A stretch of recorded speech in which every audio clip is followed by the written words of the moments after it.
सबसे पहले बात करेंगे मुस्लिम लीग नून की। वज़ीर आज़म मियाँ शहबाज शरीफ समेत लीगी क़यादत आज लंदन रवाना हो रही है।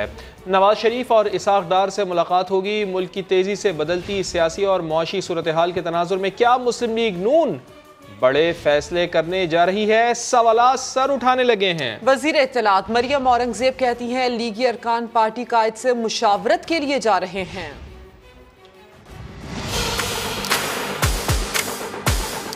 मुल्क की तेजी से बदलती सियासी और मुआशी सूरत हाल, क्या मुस्लिम लीग नून ने बड़े फैसले की ठान ली?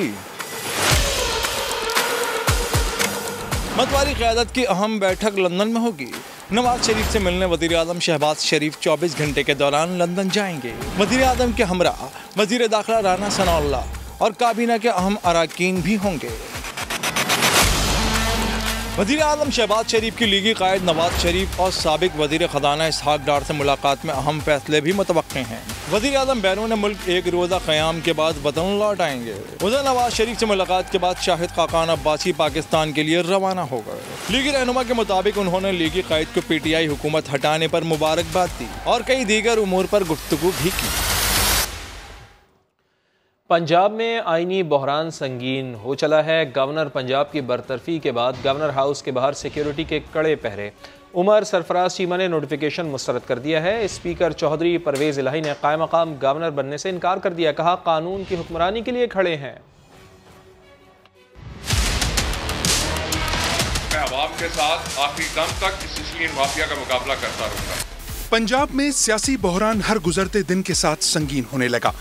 गवर्नर पंजाब ने अपनी बरतरफी का नोटिफिकेशन मुस्तरद कर दिया। स्पीकर पंजाब असेंबली परवेज इलाही ने भी कायम मकाम गवर्नर बनने से इनकार कर दिया। तर्जुमान मुस्लिम लीग काफ के मुताबिक समरी पर दस्तखत कराने के लिए आने वाले गवर्नर हाउस के अमले को वापस भेज दिया गया। तर्जुमान का कहना था कि गवर्नर हाउस के बाहर पुलिस तैनात है, इन हालात में कौन वहाँ जाएगा।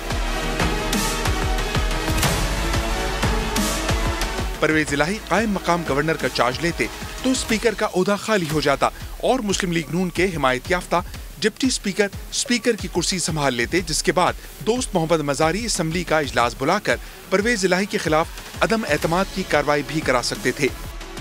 उधर स्पीकर पंजाब असम्बली और उमर सरफराज चीमा के दरमियान टेलीफोनिक राब्ता हुआ। परवेज इलाही का कहना है कि मुस्लिम लीग नून बदतरीन आइन शिकनी की मुर्तकिब हो रही है, आइन और कानून की हिफाजत करेंगे। दूसरी जानिब गवर्नर हाउस के बाहर कड़ा पहरा ताहाल लगा हुआ है। गवर्नर पंजाब की बरतरफी। इमरान खान ने सुप्रीम कोर्ट से नोटिस लेने का मुतालबा कर दिया। अपने बयान में इमरान खान ने गवर्नर पंजाब की बरतरफी को आइन और कानून की खुली तौहीन करार दिया। कहा इम्पोर्टेड कठपुतलियाँ पंजाब में आइनी फसाद को हवा दे रही हैं। पहले जाली इंतखाब के जरिए मुजरिम को वज़ीर आला बनाया गया, बाद में सदर मुमलिकत के मनसब की तौहीन की गई। लाजिम है कि अदालत उज़्मा नज़ाकत के पेश नज़र मामले को अज़ खुद देखे।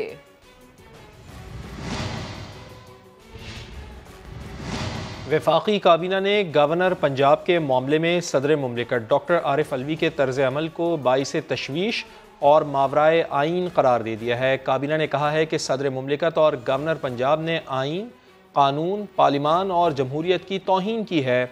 मुल्क को इंतशार की जानिब धकेलने के लिए आइनी ओहदों का इस्तेमाल किया गया। ये भी वाज़े कर दिया है कि इदारों पर हमलावर होने वालों के खिलाफ कानून अपना रास्ता बनाएगा। इस्लामाबाद से देखिए उस्मान खान की रिपोर्ट। वफाकी काबीना की सदर मुमलिकत के तर्ज अमल पर तशवीश, इक़दामात मावराए आइन करार, इदारों पर लफ्जी हमले करने वालों के खिलाफ कानूनी कार्रवाई का इशारा। वज़ीर आज़म की एडवाइस मुस्तरद करने के इक़दाम को भी मुस्तरद कर दिया। काबीना इजलास के बाद वफाकी वज़रा ने भी सदर मुमलिकत के इक़दामात पर सवालात उठा दिए। काबीना ने वज़ीर आज़म पाकिस्तान मियाँ शहबाज शरीफ साहब की भेजी गई जो एडवाइस थी for removal of governor Punjab Umar Sarfaraz Cheema, उसकी तौसीक की। आइन शिकनी का जो एक पूरा तसलसल है जारी है और आइन शिकनी करके उसके ऊपर गुंडागर्दी भी शामिल है। ये मामला जिसके लिए अब एक कमीशन बनाया जा रहा है, जिसके TORs का तयन हो जाएगा बहुत जल्द। ये आइन की अमलदारी का मामला है, हम इसको इंतहाई संजीदगी से ले रहे हैं। काबीना ने इसको संजीदगी से लिया है। काबीना अरकान ने कहा सदर मुमलिकत और गवर्नर पंजाब ने आइन, कानून, पार्लिमान और जमहूरियत की तौहीन की। इस मामले पर आइन का मजाक बना डाला। मुल्क को इंतशार की जानिब धकेलने के लिए आइनी ओहदों का इस्तेमाल किया। मुल्क सियासी अफरा तफरी का मुतहम्मिल नहीं हो सकता। इजलास के दौरान बिलावल भुट्टो ने पानी की किल्लत और काश्तकारों के मसाइल उठाए। फूड सिक्योरिटी टास्क फोर्स बनाने की भी तजवीज़ पेश की। काबीना ने पाक अफगान ट्रांजिट ट्रेड मुआहदे की भी मंजूरी दे दी।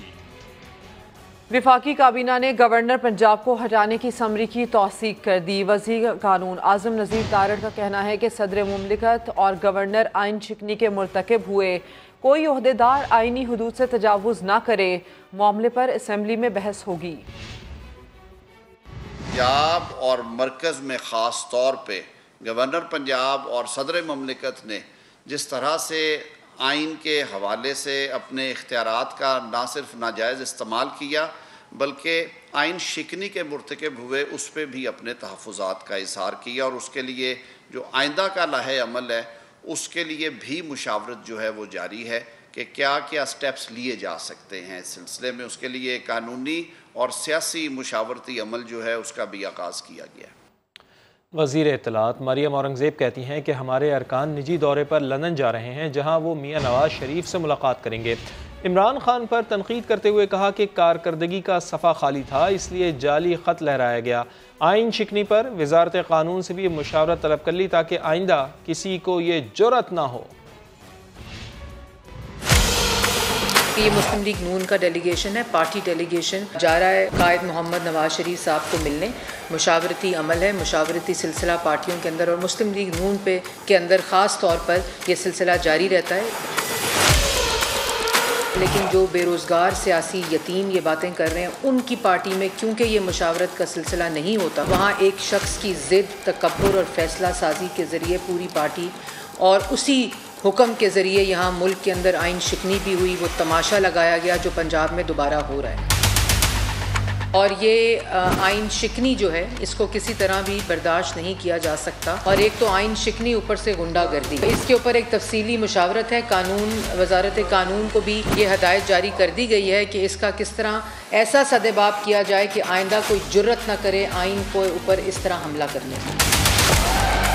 4 साल यहाँ मातम होता रहा कि पिछली हुकूमत क्या करके गई है। कारकर्दगी का सफ़ा क्योंकि खाली है इसलिए आप एक झूठा ख़त लहरा रहे हैं। वज़ीर आज़म ख़ुद इन तमाम हालात का जायज़ा कौम के सामने बहुत जल्द कौम से खिताब की सूरत में पेश करेंगे। और वज़ीर तवानाई खुर्रम दस्तगीर ने मुल्क भर में लोड शेडिंग ना होने का बड़ा दावा कर दिया। कहते हैं आज बिजली की पैदावार 22,634 मेगावाट है। 4 साल अज़ाब इमरानी की वजह से अवाम मुश्किलात से दो चार हुए। 1 मई से आज के दिन 10 मई है, मुल्क में लोड शेडिंग 0 है। आज चूंकि वक्त के साथ साथ जैसे गर्मी बढ़ रही है, पाकिस्तान में जो पन बिजली है, हाइडल इलेक्ट्रिसिटी, उसकी चूंकि जनरेशन बढ़ रही है, तो आज अल्लाह ताला के करम से पाकिस्तान की जो बिजली की पैदावार है वो 22,634 मेगावाट है 3:45 बजे। तो जो 4 साल का अज़ाब इमरानी इस मुल्क पर मुसल्लत रहा है, उसका एक उसके बिजली के हवाले से उसका एक नंबर है और वो है 7,104 मेगावाट। ये था अज़ाब जो इस बदइंतज़ामी और माफिया सरपरस्ती के नतीजे में इस मुल्क के अवाम भुगत रहे थे। अवाम ने वज़ीर बराए तवानाई खुर्रम दस्तगीर का लोड शेडिंग ना होने का दावा मुस्तरद कर डाला है। शहरी कहते हैं एक तो बिजली नहीं है, ऊपर से वफाकी वज़ीर ऐसे बयान देकर ज़ख्मों पर नमक छिड़क रहे हैं। उनसे कहें एक चक्कर फैसलाबाद का भी लगा लें, हमें भी आके दिखा दें। जब नहीं हो रही तो हमें भी यकीन दिलाएं कि नहीं हो रही।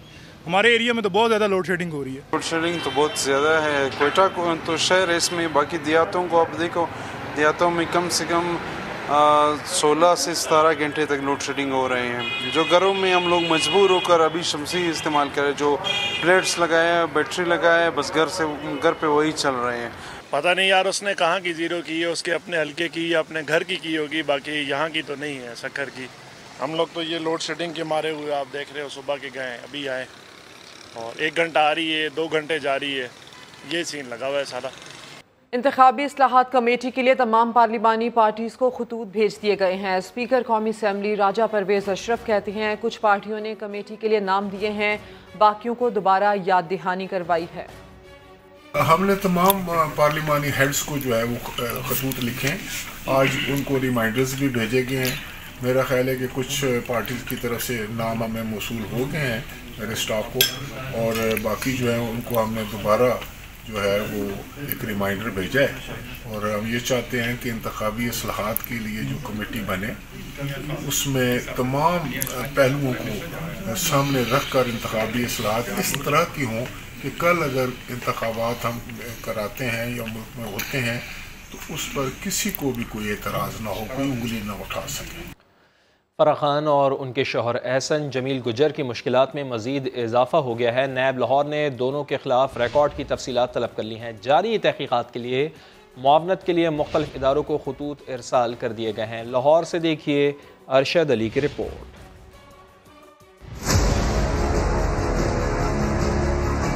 फराह खान और एहसन जमील गुज्जर के खिलाफ जारी इंक्वायरी में अहम पेशरफ्त। नैब लाहौर ने दोनों का रिकॉर्ड हासिल करने के लिए मुख्तलिफ अदारों से राब्ता किया है। नैब ने फराह खान और एहसन जमील के मुबैना कंपनियों का रिकॉर्ड जमा करने के लिए SECP को खतूत अरसाल कर दिए। टैक्स रिकॉर्ड और वेल्थ स्टेटमेंट के हुसूल के लिए FBR को मरासले भेजे गए हैं। मुश्तबा बैंक अकाउंट्स की मालूमात के लिए मुख्तलिफ हुकूमती और प्राइवेट बैंकों को मरासले जारी किए गए। नैब लाहौर की जानिब से दोनों के नाम जायदादों की मुकम्मल तफसीलात के लिए रेवेन्यू ऑफिस और दीगर मुतल्लिका अदारों से भी राब्ता किया गया है। फराह खान और उनके शोहर के खिलाफ नैब कानून के सेक्शन 19 के तहत दोनों की मालूमात इकट्ठी की जा रही हैं। कैमरामैन खावर महमूद के साथ अरशद अली, समा, लाहौर। अब आपको ये बताएं कि एडवोकेट जनरल पंजाब की भी छुट्टी हो गई। अहमद उवैस को ओहदे से हटा दिया गया। उनकी जगह additional advocate general Akhtar Javed को इजाफी चार्ज मिल गया। एडवोकेट जनरल पंजाब अहमद उवैस कहते हैं वो मुस्ताफ़ी होने का फैसला पहले ही कर चुके हैं। पार्टी क़यादत की हिदायत पर ओहदा नहीं छोड़ा। मैंने असूली फैसला जो है इस्तीफे का कर दिया हुआ है। जब तक रिक्वायरमेंट मेरे पार्टी की तरफ से और मेरी हायर लीडरशिप की तरफ से है कि मैंने I should stick to the office, and secondly मेरा ऑफिस जो है इसका ताल्लुक जो है appointment is by the governor, and till the pleasure of the governor I can hold the office. किसी चीफ एग्जीक्यूटिव की बुनियाद के ऊपर या उसकी खुशी और नाखुशी की बुनियाद के ऊपर ये मेरा कॉन्स्टिट्यूशनल ऑफिस है, उसको हटाया नहीं जा सकता।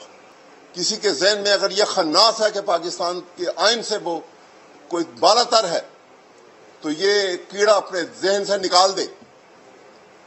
इस आइन ने कायम रहना है, पाकिस्तान ने कायम रहना है।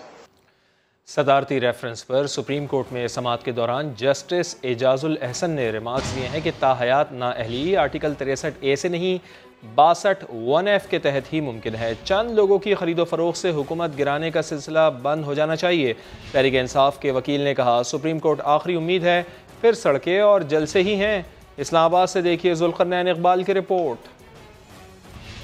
आर्टिकल 63A की तशरीह से मुतालिक सदारती रेफरेंस पर सुप्रीम कोर्ट में समाअत। PTI के वकील बाबर अवान ने दलाइल देते हुए कहा इन्हिराफ करना बड़ा संगीन जुर्म है। जस्टिस मजहर आलम ने जवाब दिया अदलिया, फौज की तस्दीक और नजरिया पाकिस्तान से मुतालिक आर्टिकल 63 1G की खिलाफ वर्जी को ज्यादा संगीन जुर्म समझता हूँ। वकील तहरीक इंसाफ ने सवाल उठाया क्या 26 अरकान को पार्टी छोड़ने की इजाजत होनी चाहिए? ऐसे तो अक्सरियती जमात अकलियत में आ जाएगी। जस्टिस एजाजुल एहसन ने रिमार्क्स दिए आप चाहते हैं आर्टिकल इतना सख्त हो कि कोई इन्हिराफ न कर सके। बाबर अवान ने कहा अवाम के पास वोट की ताकत के सिवा बोलने का कोई जरिया नहीं। सुप्रीम कोर्ट आखिरी उम्मीद है, उसके बाद सड़कें और जलसे हैं। जस्टिस जमाल मंदोखेल ने रिमार्क्स दिए एक आजाद अदलिया चाहता है, दूसरा कहता है आइन के ताबे अदलिया चाहिए। काफ लीग के वकील अजहर सदीक ने दलाइल में कहा आर्टिकल 63A तहरीक अदम एतमाद के खिलाफ हिफाजती दीवार है। जस्टिस जमाल मंदोखेल ने रिमार्क्स दिए काफ लीग के सरबराह ने भी अपने मुनहरफ अरकान के खिलाफ कार्रवाई नहीं की। जस्टिस एजाजुल एहसन ने कहा चंद लोगों की खरीदो फरोख्त से हुकूमत गिराने का सिलसिला बंद होना चाहिए। आर्म्स ट्रेडिंग जमहूरियत और निजाम के लिए खतरा है। जुर्म करने वालों को फायदा उठाने की इजाजत कैसे दी जा सकती है? अदालत ने काफ लीग के वकील अजहर सदीक को आइंदा समाअत पर 15 मिनट में दलाइल मुकम्मल करने की हिदायत करते हुए समाअत अगले रोज तक मुलतवी कर दी। सिपा सालार की गद्दारी से मुतालिक सिराजुद्दौला और मीर जाफर की मिसाल देने पर इमरान खान शदीद तनकीद की जद में है। रिटायर्ड आर्मी अफसरान और जवानों ने फिर दो टोक अंदाज में वाज़ेह किया कि साबिक अस्करी अहलकारों को सिपा सालार और मुसल्लह अफवाज से अलग समझने की गलती ना करें। बात हमारे घर पे आ गई है जब खुले आम हमें फौजियों को गद्दार कहा जा रहा है। जाग फौजी जाग, तेरी पग नू लग गया दाग। जो इस फौज को गद्दार कह रहे हैं वो खुद गद्दार हैं। वो इस मुल्क के दुश्मन है। पाकिस्तान आर्मी चीफ या कोई भी सोल्जर कुछ भी हो सकता है, गद्दार नहीं। और मेरी तरह के रिटायर्ड ऑफिसर्स और जवान अपने चीफ आर्मी स्टाफ के साथ खड़े। हम अपनी क़यादत के साथ हर वक्त शाना बेशाना खड़े हैं। सपा सलार अफवाज पाकिस्तान का फख्र है और हम उनके साथ हर जगह पे खड़े हैं। हम एक मुनज़्ज़म कौम है, हमें अपने फौज पर फख्र है। हमारी अस्करी अफवाज और ख़ुसूसी तौर पे अस्करी क़यादत मुल्क से गद्दारी का सोच भी नहीं सकते हैं। एक फौजी कुछ भी हो सकता है मगर गद्दार नहीं हो सकता। सियासतदान अपनी सियासत करें और पाक फौज को जो है अपने काम करने दें और इनको खामखा बदनाम करने की ये जो है ना साजिश न करें। मुजरिमाना सरगर्मियों और हसास मालूमात लीक करने पर शिकारपुर से निकाले गए पुलिस अहलकार मुख्तलिफ अजला में तैनात, जबकि 31 अहलकारों को दोबारा शिकारपुर में ही तैनात किया गया है। तफसीलात जान लेते हैं। कराची में समग्र नुमाइंदा खुसूसी मंसूर मुगैरी हमारे साथ मौजूद हैं। मंसूर साहब, तफसील से बताइएगा इससे मुताल्लिक़। फवाद साहब, शिकारपुर जो डिस्ट्रिक्ट है वो जराइम पेशा वारदातों के हवाले से बदनाम है पूरे सिंध में। वहाँ पर कई पुलिस अफसरान शहीद हो चुके हैं। तो जो हिसास मालूमात है उनको लीक करने पर 50 से ज़ायद जो है अहलकार और अफसरान को डिस्ट्रिक्ट आउट कर दिया गया था, मुख्तलिफ अजला में भेजा गया था ताकि ये यहाँ ना हो, ताकि जराइम पेशा अफराद को ये मालूमात भी ना मिले और स्मगलिंग का धंधा और दीगर जो भत्ते के धंधे वो ना हो सके। लेकिन बड़ी बदकिस्मती है कि वो SSP के तब्दील होने के बाद जो नए अफसरान आए, उसके बाद सिफारिश और लेन देन के बाद कोई 31 ऐसे एहलकार और अफसरान हैं वापस दोबारा तैनात हो गए। हालांकि इसे हम लेटर दिखा सकते हैं, उस पर क्लियर लिखा गया है कि सितंबर 2022 से पहले किसी को वापस ना बुलाया जाए। लेकिन उससे पहले ही जो है ये एहलकार और अफसरान शिकारपुर में आ गए हैं। तो अगर इस तरह की सूरत रही तो फिर शिकारपुर एक बार फिर जराइम पेशा अफराद का गढ़ हो जाएगा और गैर कानूनी सरगर्मियां उरूज पे चली जाएंगी। जी, बहुत शुक्रिया आपका। इलेक्शन कमीशन में 17 सियासी जमातों की फंडिंग का मामला ज़ेर समाअत। चीफ इलेक्शन कमिश्नर का कहना है कि सियासी जमातों की स्क्रूटनी इलेक्शन कमीशन का अहम तरीन काम है। खुसूसी फाइनेंस विंग बनाया गया है, अब फ़र्क भी नजर आएगा। इस्लामाबाद से देखिए आदिल तनोली की रिपोर्ट।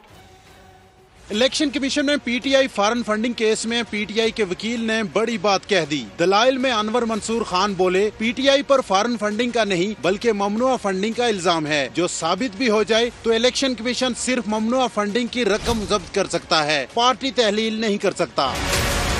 अनवर मंसूर खान ने स्क्रूटनी कमेटी रिपोर्ट नाकाबिले एतमाद करार दे दी। दीगर पार्टियों के खातों की छानबीन का मुतालबा भी कर दिया, जिस पर chief election commissioner Sikandar Sultan Raja ने रिमार्क्स दिए। अब तक 17 सियासी जमातों का मामला ज़ेरे समाअत है। सियासी जमातों की स्क्रूटनी इलेक्शन कमीशन का अहम तरीन काम है। इलेक्शन कमीशन ने इसलिए एक खसूसी पॉलिटिकल फाइनेंस विंग बनाया। अब आप फर्क देखेंगे। दरखास्त गुजार अकबर एस बाबर को भी तवील सफर के बाद मंजिल करीब नजर आने लगी है। तो रखते हैं कि पाकिस्तान तहरीक इंसाफ के जो वकील हैं अगले चंद दिनों में ये अपने दलाइल मुकम्मल करेंगे और उसके बाद हम जवाबात के लिए चंद घंटे लेंगे और 7.5 पौने 8 साल बाद आखिरकार फैसला महफूज होगा और इसका फैसला सुनाया जाएगा। इलेक्शन कमीशन ने फॉरेन फंडिंग केस की समाअत 1 रोज के लिए मुलतवी कर दी। PTI वकील आइंदा समाअत पर भी अपने दलाइल जारी रखेंगे।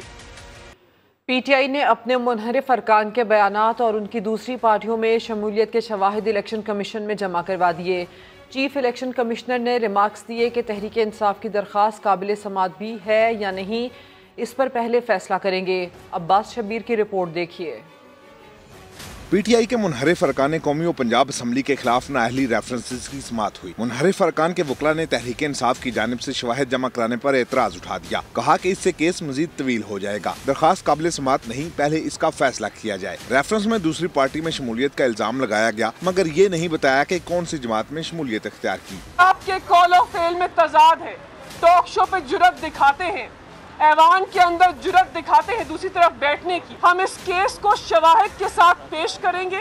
हम इस केस के जरिए प्रूफ कर देंगे कि ये लोग मुनहरिफ हैं और इनको डिफेक्टर करार दिया जाए। चीफ इलेक्शन कमिश्नर ने कहा वक्त कम है, पहले दरखास्त के काबिल समात होने पर ही फैसला देंगे। अरकान कौमी असम्बली के हवाले से समात बुध तक मुलतवी कर दी गई। PTI वकला और रहनुमाओं ने इलेक्शन कमीशन से 25 MPs के मामले पर फौरी फैसले और रुकनीत मुअत्तल करने की इस्तदा की, जिसे मुस्तरद करते हुए चीफ इलेक्शन कमिश्नर ने कहा ऊंचा बोलकर आप तारीख नहीं ले सकते। इलेक्शन कमीशन ने 13 मई तक हतमी दलाइल तलब कर लिए।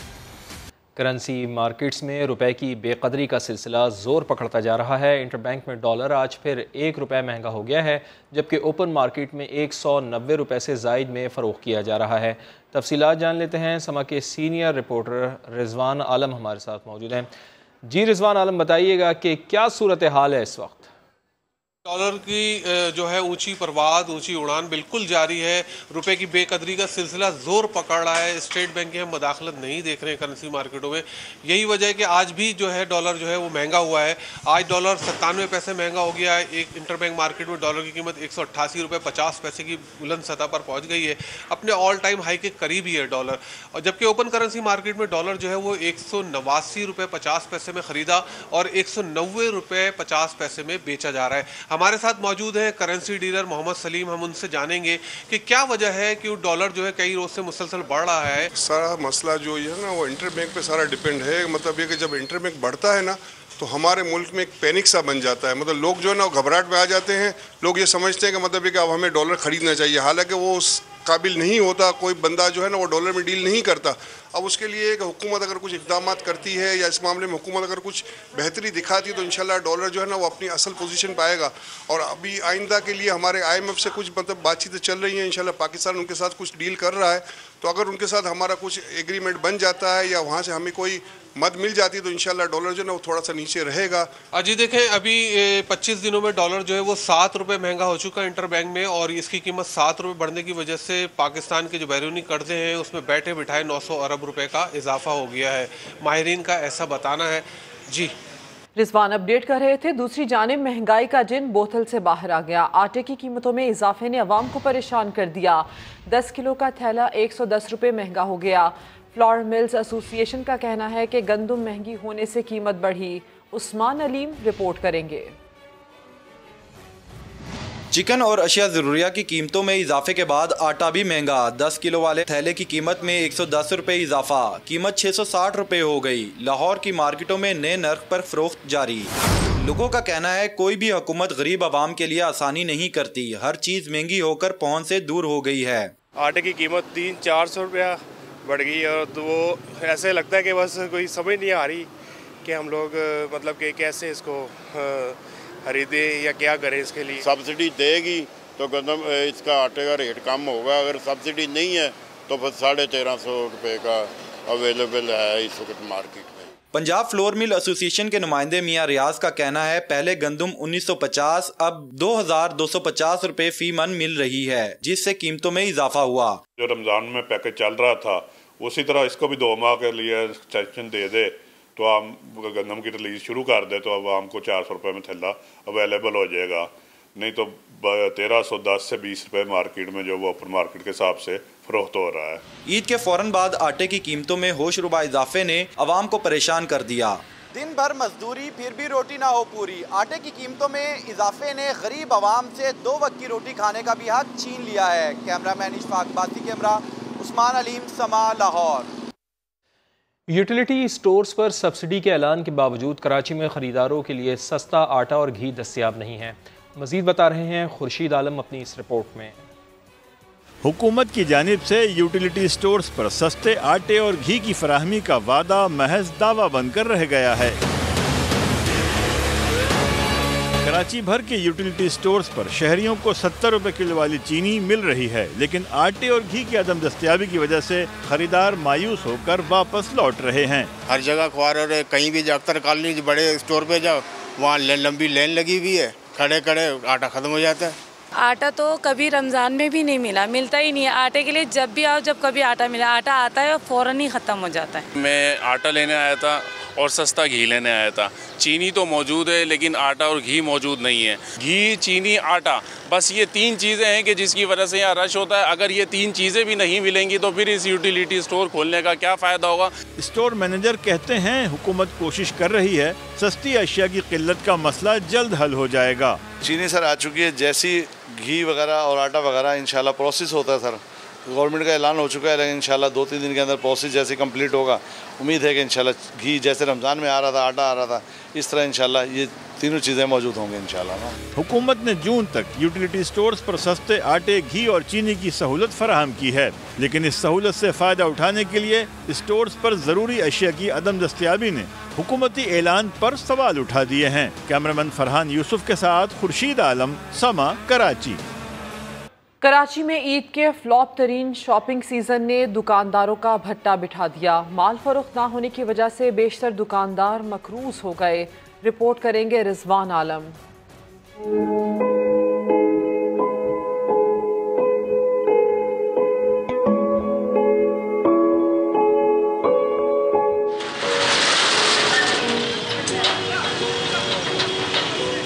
2020 और 2021 में तो ईद का शॉपिंग सीजन कोरोना की लहरें खा गई थी। बाजार महदूद औकात में पाबंदियों के साथ खुलते और बंद होते थे। –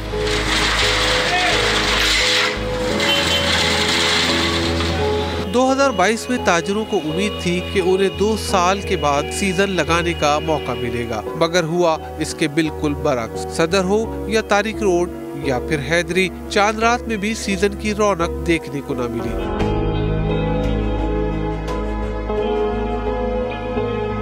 और ईद की खरीदारी का हजम कोरोना के 2 सालों से भी नीचे चला गया। पिछले साल कोविड की वजह से मार्केटों में बहुत सारी बंदिशें थी, वक्त महदूद कर दिया गया, लोगों को SOPs का पाबंद होना पड़ा।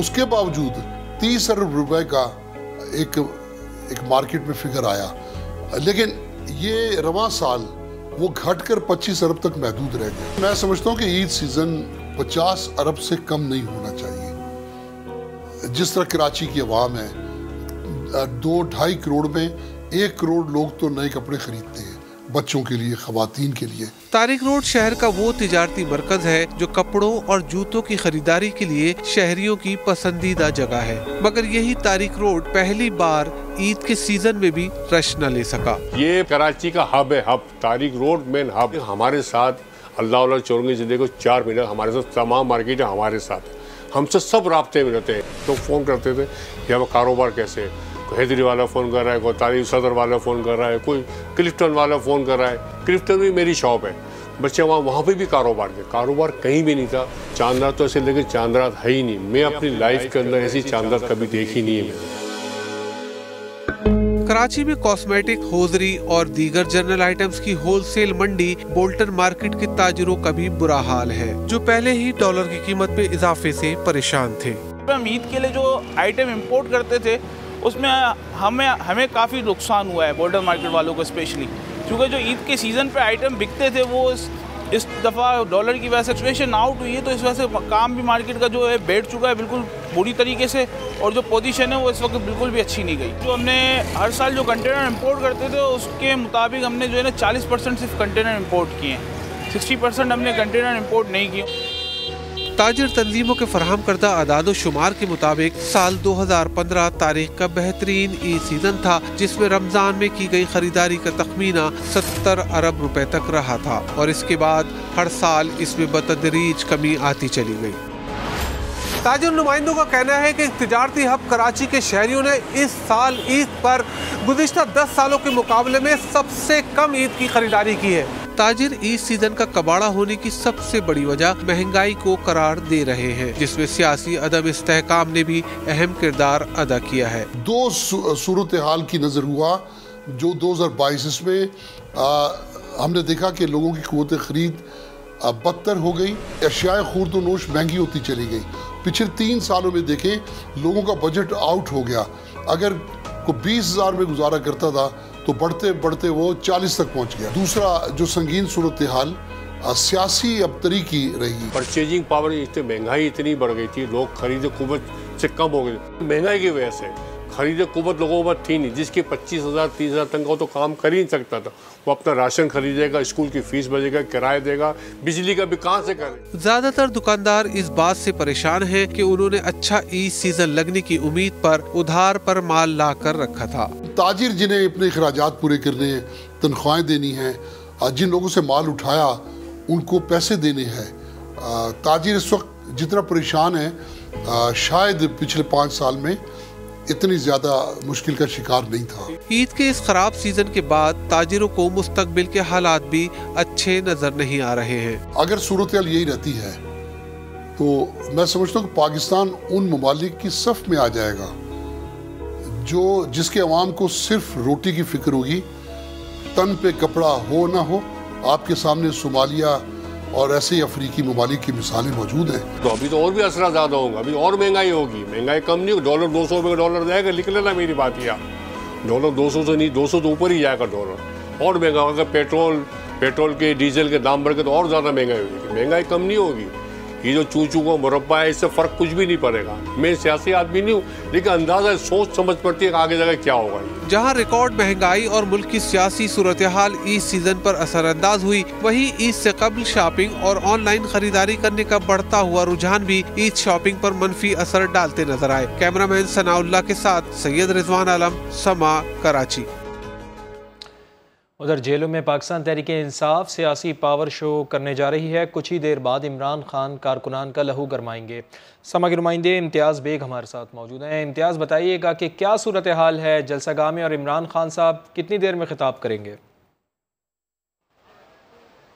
जी बिल्कुल ऐसा है कि जलसागाह में इस वक्त सूरत हाल ये है कि तकरीबन तमाम जो कुर्सियां हैं वो इस वक्त पूरी हो चुकी हैं, और जो स्टेडियम के पीछे जो सीढ़ियां हैं वो भी तकरीबन उस पर जो आवाम है वो बैठी हुई नज़र आ रही है। 6 बजे का टाइम दिया गया था, लेकिन जो PTI के चेयरमैन हैं इमरान खान, उनकी जो आमद है वो 9 बजे तक मुतवक्को है। लेकिन इस वक्त तकरीबन जो एरिया ऑक्यूपाई किया गया है जलसागाह के लिए वो पूरा हो चुका है, जबकि अभी लोकल बंदे हैं, जो लोकल जेलम के जो लोग हैं, वो अभी रैलियों और टोलियों की शक्ल में जलसागाह में दाखिल हो रहे हैं, क्योंकि जलसागाह के बाहर भी लंबी क्यू लगी हुई है। उसको लोगों को चेकिंग करके तो उसके लिए जो सिक्योरिटी मेजरमेंट्स को पूरा बुरकार लाते हुए वो अंदर आ रहे हैं। इसके अलावा जो MP हैं चौधरी जफर इकबाल, उनकी एक बहुत बड़ी रैली है जो हज़ारों अफराद पर मुश्तमिल है, वो अभी तक जलसागाह में नहीं पहुंची। और फवाद चौधरी इस वक्त जलसागाह में पहुंच चुके हैं। जो दीगर MNAs हैं, जो मेंबर सूबाई असम्बली हैं, वो भी यहाँ पर पहुँच चुके हैं। और इसके साथ साथ जो तादाद है जलसागाह में दूसरे शहरों की, वो सरगोदा और इस्लामाबाद, मीरपुर आज़ाद कश्मीर, वहाँ के लोग इस वक्त जलसागाह में पहुँच चुके हैं। बहुत शुक्रिया आपका, बहुत शुक्रिया। लाहौर में हीट वेव का राज। 12 मई से शुरू होने वाला हीट वेव का दूसरा स्पेल 17 मई तक जारी रहेगा। ऐसे में लाहौर का दर्जा हरारत 46 डिग्री सेंटीग्रेड तक जाने का इम्कान है। महकमा मौसमियात ने खबरदार कर दिया है। अगले 1 हफ्ते में जो है लाहौर में जो है हीट इंडेक्स जो है और हीट लेवल बढ़ेगा, और जो डेंजर लेवल है हमारी सेहत के लिए, तो उस जोन में ये चला जाएगा। और उसमें ये होगा कि फिर हमें एहतियात की सिर्फ ज़रूरत नहीं है, लाजमी एहतियात करनी है। हिजाब पर पाबंदी और मुसलमानों पर हमलों के बाद हिंदू इंतहा पसंदों को अजान की आवाज़ भी खटकने लगी। महाराष्ट्र के बाद कर्नाटका की मस्जिदों में लाउड स्पीकर के इस्तेमाल पर पाबंदी लगा दी गई।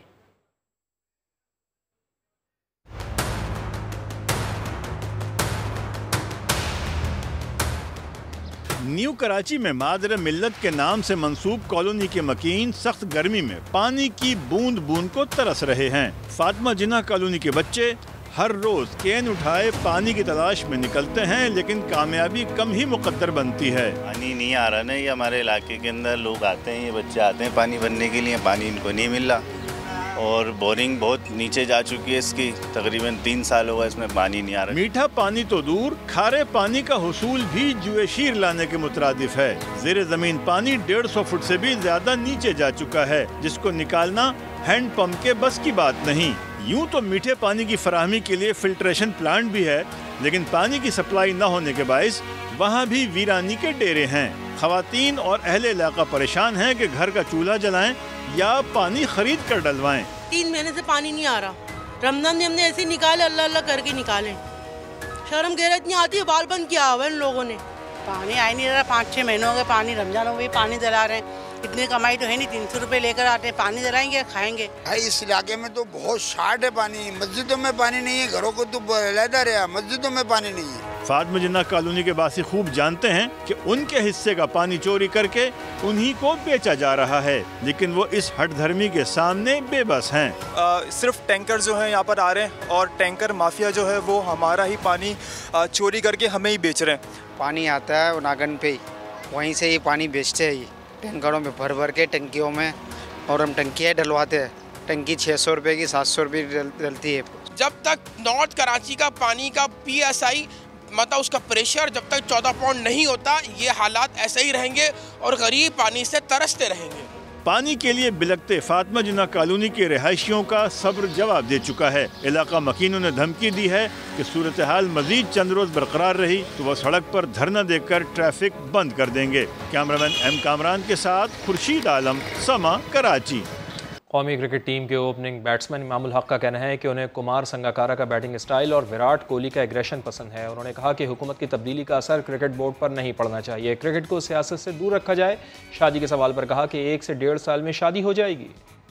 मैंने कभी आइडियल नहीं किया, लेकिन ये है कि मुझे कुमार संगाकारा की बैटिंग बहुत ही पसंद है और विराट का जो एग्रेशन है वो मुझे उसका बहुत अच्छा लगता है। दोनों ही मीम्स पसंद करता हूँ क्योंकि लोगों में बहुत आजकल मैं देख रहा हूँ दिमाग बहुत ज़्यादा है, वो कहाँ से वाली बात को जो आपके जहन में भी नहीं चल रही होती वो ले आते हैं, तो वो वाले मीम्स मुझे दोनों ही अच्छे लगते हैं, लेकिन पॉलिटिकल मुझे ज़रा ज़्यादा अच्छे लगते हैं। क्रिकेट एक पाकिस्तान का एक मेरे ख्याल से बहुत ज़रूरी असासा है, लोग बहुत पसंद करते हैं और ये तो सारे ऊपर के डिसीजंस है, हमारा तो काम है क्रिकेट खेलना, लेकिन मेरी राय, ये मेरी कोशिश यही होती है या जो होता है कि जी क्रिकेट को सब पॉलिटिशियन से साइड पे ही रखें तो ज़्यादा अच्छा है। इंशाल्लाह 1 से 1.5 साल में अल्लाह ने चाहा तो ज़रूर हो जाएगी। ये लास्ट इंटरव्यू मैंने यही कहा था और अभी भी मैं यही कह रहा हूँ कि इंशाल्लाह 1 से 1.5 साल में बाबर की करवाएंगे। जी इंशाल्लाह, पहले ये मैंने आपको प्रॉमिस किया है कि ये पहले बाबर की होगी फिर ही मैं कराऊंगा।